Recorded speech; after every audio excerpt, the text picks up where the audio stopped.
എല്ലാവർക്കും മഠത്തിലെ രുചിയിലേക്ക് സ്വാഗതം.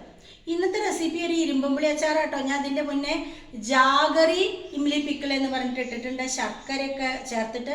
ഇത് സാധാരണ നമുക്ക് പെട്ടെന്ന് തന്നെ ഉണ്ടാക്കാൻ പറ്റുന്ന വളരെ സ്വാദിഷ്ടമായ ഒരു ഇരുമ്പുളി അച്ചാറാണ്. എല്ലാവരും ഉണ്ടാക്കി നോക്കണം. ഇരുമ്പുളിയൊക്കെ എല്ലായിടത്തും കിട്ടുമല്ലോ. എന്നിട്ട് ഫീഡ്ബാക്ക്സ് അറിയിക്കണേ. ഇരുമ്പുളി അല്ലെങ്കിൽ ചെമ്മീൻ പുളി എന്നൊക്കെ പറയും. ഇത് വെച്ചിട്ട് പിടിയിലുണ്ടാക്കാൻ പറ്റുന്ന ഒരു സ്വാദിഷ്ടമായ അച്ചാർ അല്ലെങ്കിൽ ഉപ്പിലിട്ടത്. അപ്പോൾ അതിന് വേണ്ടിയിട്ട് ഞാൻ കുറച്ച് ഇരുമ്പുളി ഇങ്ങനെ നന്നായിട്ട് കഴുകിയിട്ട് വെള്ളമൊക്കെ തുടച്ച് വെച്ചിരിക്കുന്നതാണ്. ഇത് നമുക്ക് വല്ലാതെ ചെറുതാക്കിയിട്ടൊന്നും നുറുക്കണ്ട. ഇങ്ങനെ ഈ കറുത്ത ഭാഗമൊക്കെ ഒന്നും മാറ്റിയിട്ട് വെറുതെ ഇങ്ങനെ 2 കഷ്ണാക്കിയിട്ട് ഇട്ടാൽ മതി കേട്ടോ. എല്ലാം നമുക്ക് ആദ്യം ഇങ്ങനെ ചെയ്തെടുക്കാം. അപ്പോൾ ഞാൻ എല്ലാം 2ആയിട്ട് ഇങ്ങനെ കീറി വെച്ചിട്ടുണ്ട്. ഇനി ഡയറക്റ്റ് നമുക്ക് ഉണ്ടാക്കാൻ തുടങ്ങാം. വളരെ പെട്ടെന്ന് തയ്യാറാക്കാൻ പറ്റുന്നതാണ്. അപ്പോൾ നമുക്ക് ഗ്യാസിൻ്റെ അടുത്തേക്ക് പോകാം. അപ്പം ഞാൻ ഗ്യാസ് കൊളുത്തിയിട്ട് ഇങ്ങനെ ഒരു കടായാണ് അടുപ്പത്ത് വെച്ചിരിക്കുന്നത്. ഇവിടെ പെട്ടെന്ന് കറണ്ട് പോയിട്ടോ, സോറി. വെളിച്ചം കുറച്ച് കുറവുണ്ടാവും.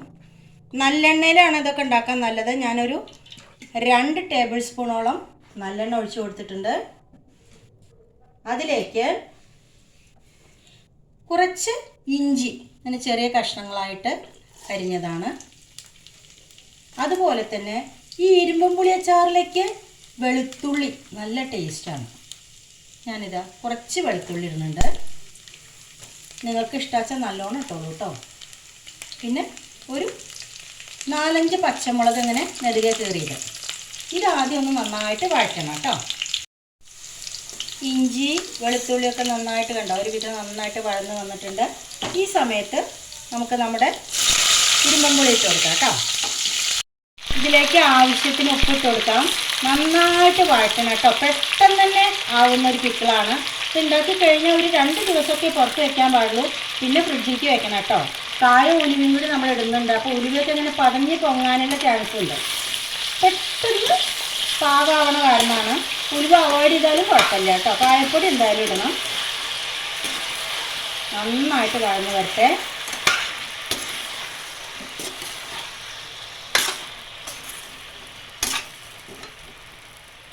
ഇതൊക്കെ നിങ്ങൾക്ക് ഉണ്ടാക്കാൻ പറ്റും. കാരണം കണ്ടോ, കാണുന്നില്ലേ, അത്യാവശ്യം നന്നായിട്ട് വഴന്ന് വരുന്ന ഇരുമ്പുളി.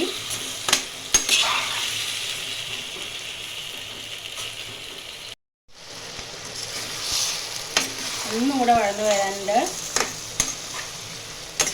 ഇതിലെ കുറച്ച് വെള്ളമൊക്കെ ഇറങ്ങി വരും. കാരണം ഇരുമ്പുളിയിൽ നമ്മൾ 2ആയിട്ട് നുറുക്കിയിട്ടില്ലേ. അപ്പോൾ കണ്ടോ, ആ എണ്ണയും ആ കുറച്ച് ഇതിൽ നിന്ന് വന്ന വെള്ളമൊക്കെ പാടേണ്ട. വെള്ളം നമ്മൾ ഒട്ടും ഒഴിച്ചു കൊടുക്കണ്ട കേട്ടോ.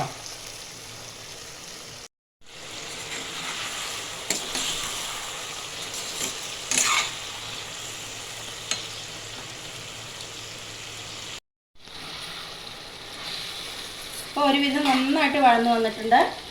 ഇനി നമുക്ക് ഇതിലേക്ക് ആവശ്യത്തിനുള്ള മുളക് പൊടി. ഞാൻ കുറച്ച് കാശ്മീരി ചില്ലി, ബാക്കി എരിയുള്ള മുളക് പൊടി അങ്ങനെയാണ് എടുത്തിരിക്കുന്നത്. അതിന് നമ്മൾ ഉണ്ടാക്കുന്ന ക്വാണ്ടിറ്റിക്ക് അനുസരിച്ച് എടുത്തോളൂ. എപ്പോഴും സിമ്മിൽ ഗ്യാസ് വെച്ചിട്ട് വേണം ഇതൊക്കെ ഇടാൻ. ഇനി ഇതിലേക്ക് ഞാൻ ഒരു 2 ടീസ്പൂൺ കായോ ഉലുവയും കൂടി വറുത്ത് പഠിച്ചതാണ് ഇട്ട് കൊടുത്തിരിക്കുന്നത്. ഉലുവ വേണമെങ്കിൽ നിങ്ങൾക്ക് അവോയ്ഡ് ചെയ്യാൻ പ്രശ്നമില്ല കേട്ടോ. ഇനി എല്ലാ ഭാഗത്തേക്കും ഒന്ന് ആവട്ടെ.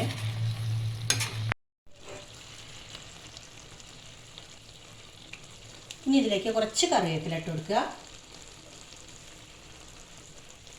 ഒരു പ്രത്യേക ടേസ്റ്റാണ് കേട്ടോ.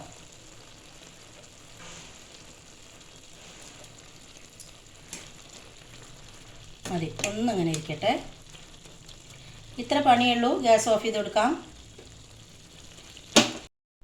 ഇപ്പോൾ കണ്ടോ, വളരെ സ്വാദിഷ്ടമായ ഇരുമ്പുളി അച്ചാർ റെഡി.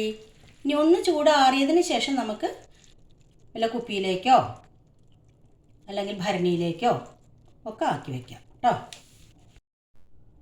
ഇനി വേണമെങ്കിൽ മാത്രം, ചിലത് നല്ല പുളിയുള്ള ഇരുമ്പുളിയാവും. പുളി എന്ന് പറയുമ്പോൾ തന്നെ അറിയാം. ചിലർ വല്ലാതെ പുളി ഉണ്ടാവില്ല. ഒരു 1/2 ടീസ്പൂൺ വിനീഗർ ഞാൻ ഒഴിച്ചു കൊടുത്തിട്ടുണ്ട്. ഞാൻ സാധാരണ ഒഴിക്കാറില്ല, പക്ഷെ അത് വലിയൊരു പുളി തോന്നണില്ല, അതുകൊണ്ടാണ് കേട്ടോ. നിർബന്ധമൊന്നുമില്ല. അങ്ങനെ ഇരിക്കട്ടെ. ഇഡ്ഡലൻ ഇരുമ്പുളി അച്ചാറോടുകൂടി ഇന്നത്തെ വീഡിയോയുടെ അവസാനിക്കുകയാണ്. മറ്റൊരു പുതിയ വീഡിയോ ആയിട്ട് നടക്കണം. അതുവരേക്ക് ടാറ്റാ.